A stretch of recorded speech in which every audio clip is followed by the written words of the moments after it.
Winter of 68, 69. Wow. They had over 400 inches of snow. Huh? They had over 400 inches of snow on the mountain. Up here in this mountain? Yeah. Oh my. Well, like you said, it's coming from the northwest. Oh wow. What's the elevation we're at? Right now we're about 5,000 feet. They can walk.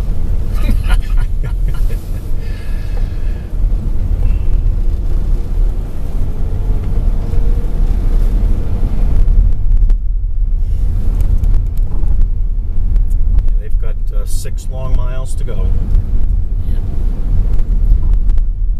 The issue that people have, and you know, they're young men, but even young men, your body's not meant to have your feet out in front of you, unbalanced like that. And so your legs and feet are out in front of you, even though you don't realize it, and your back is behind you, behind your pelvis, and it's really bad for your back. It's not healthy to... Your body naturally doesn't want to lean forward on angles like this.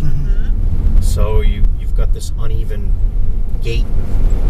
But when you hike down the mountain, because of the rocks, you're actually leaning over. Even when you're going down, you're leaning over and you're stepping on a lot of flat stones.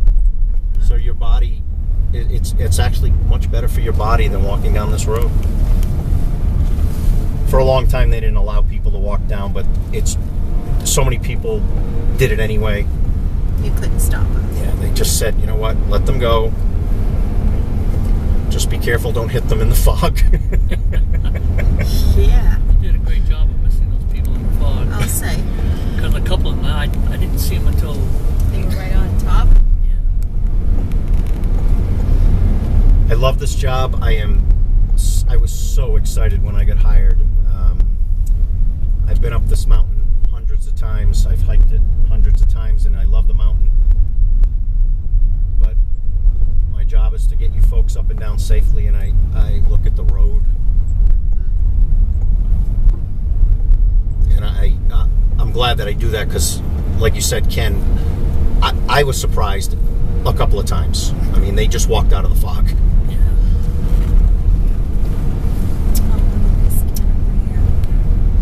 So we're looking down into the Great Gulf again.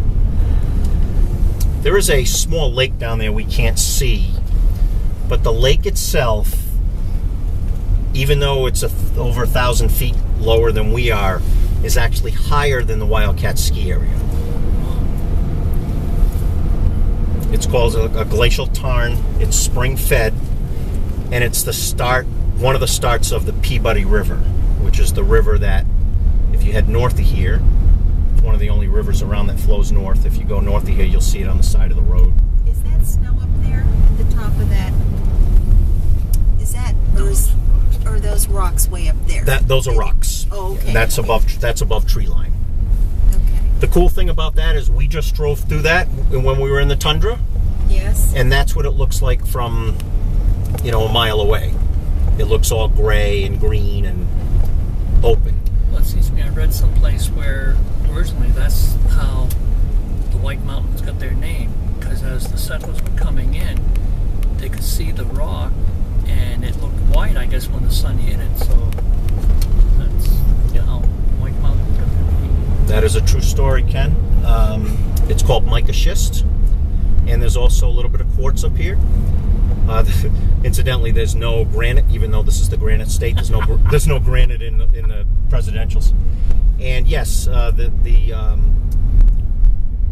these explorers would pull up in ships, and they would see Mount Washington and the presidential range from what is now Portland, and they thought it was diamonds and precious metals, and they called it the White Mountains.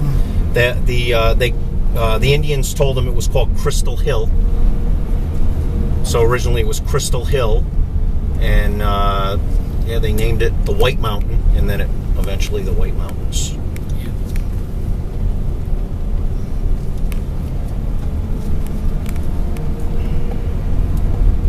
Once in a while you can see the ocean from the summit, and once in a while you can see Mount Washington from Portland. Doesn't happen like it used to, unfortunately. Because of the recession? Yeah, the government didn't want people to get free looks. Yeah. Is he a character like this all the time? Oh yeah. I'll tell you the truth now that we're on the way down. We actually, he rides on every shuttle, Yeah. every tour, and we pay him. And Oh, There okay. you go. Hey, he'll hold Well, you to you that. finally found something you like, huh? That's your job on the launch.